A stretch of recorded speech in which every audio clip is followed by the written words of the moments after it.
Caster connection remains the same as well, so you don't need to update that in OBS unless you create a new simulcast in Caster.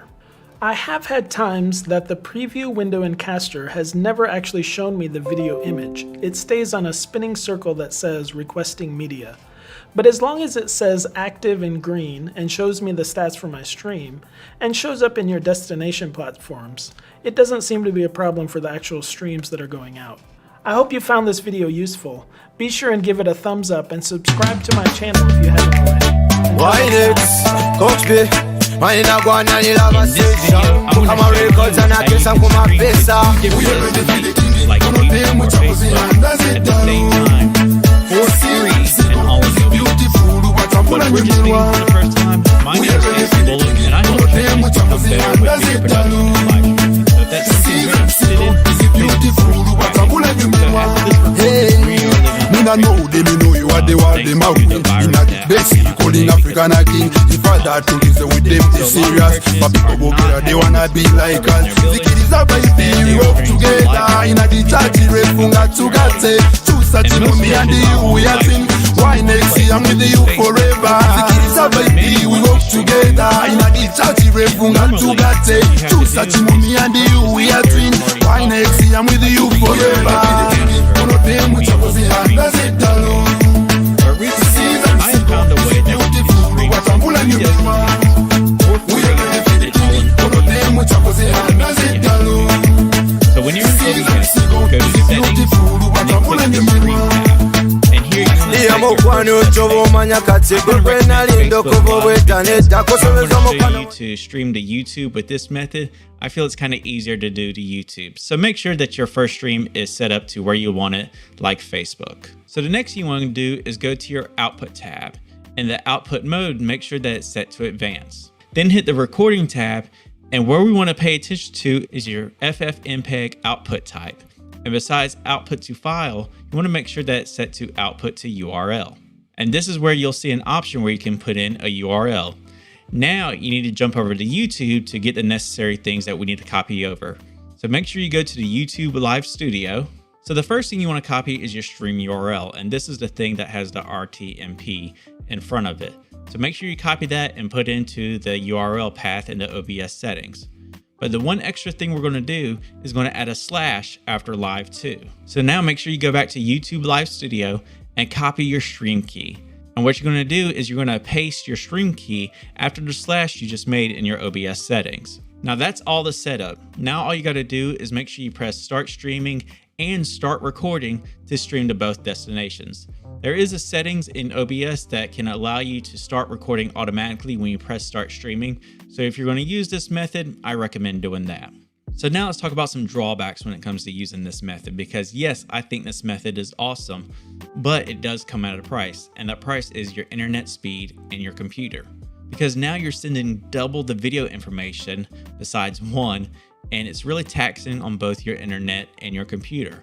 The rule of thumb when it comes to internet usage is you don't want your live streaming to be more than 75% of your upload speed. So say if your upload speed is 10 megabits per second, you don't want it to go above 7.5. So you're gonna have to dip in quality if you have a really bad internet connection. And if you have a really weak computer, well, you're going to experience lagging and drop frames and other things that's going to mess up your live stream. So if you don't have a good computer or a good internet speed, I would highly recommend using something like Caster or Restream to multi-stream to different places. And another drawback, and it's something I mentioned earlier, is that you can only stream to 2 destinations. And while I think that's plenty for most churches, if you want to start doing stuff to say Twitch or Mixer or DLive or any other place, you're going to need something that streams to more than 2 destinations like Restream or Caster.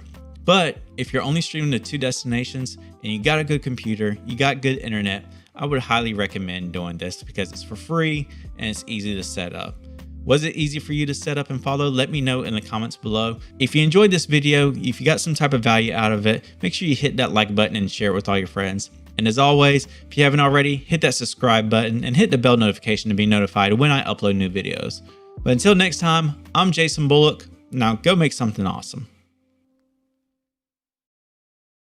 Adam Maripos Vox here, and I am in the middle of completely overhauling my entire streaming setup. I have not streamed in months up until last night at the time of recording, and we had a fantastic return to streaming. And I'm going to be doing a lot of different stream setups. You've already seen me build that RGB glowing streaming PC in the background. We've got a few more coming, and we've got a lot of streaming content in the works. With that, I'm doing a tutorial here sponsored by Nerd or Die on how I set up my insane streaming layout and overlays and all of that you all saw in my Twitch stream over at twitch.tv/eposvox.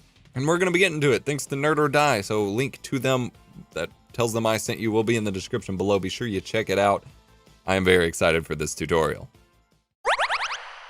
Alright, since today's tutorial is of course sponsored by Nerd or Die, we will be picking out and utilizing some of their presets and stream packages that you can get starting at $0. They do have some free resources on the site and some tutorials of their own, but we're going to check out some of the paid options and see what you get and how to set them up. But first we need to set up OBS.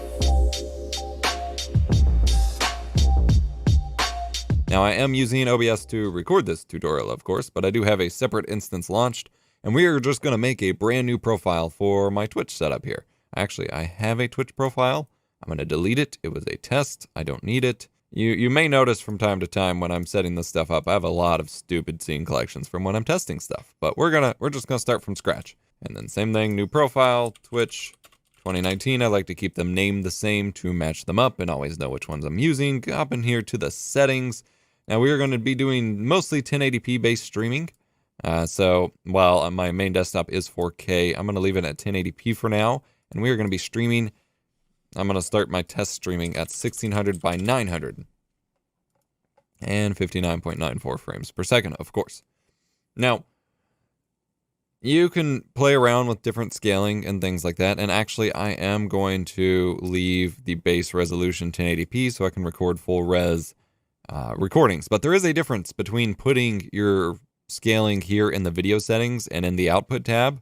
If you go under advanced, you can actually tell it to rescale the output. There is actually a difference in that, and that if you do it in the output settings, that actually puts that workload on the computer or on the encoder versus putting it on just your graphics card. So if you're running into performance issues, it might be worth just dropping it down in here and unchecking it in output settings. I should be fine, but it's worth noting. All right, so we're going to focus on streaming settings here. I will be using X264 in this instance, although I do have another machine that has an NVIDIA RTX card that I would be using NVINC for. But for now, we're going to be using that. We're going to put CBR. It is going to be 6K minus the default audio is 160, so 5840, I believe. Yeah, do keep in mind that max Twitch bitrate recommendation is actually video plus audio, and you can technically send 6K video. But you can run into some issues. That's fine. We're going to drop it down to medium. Actually, we're going to do fast for now, just to keep it safe.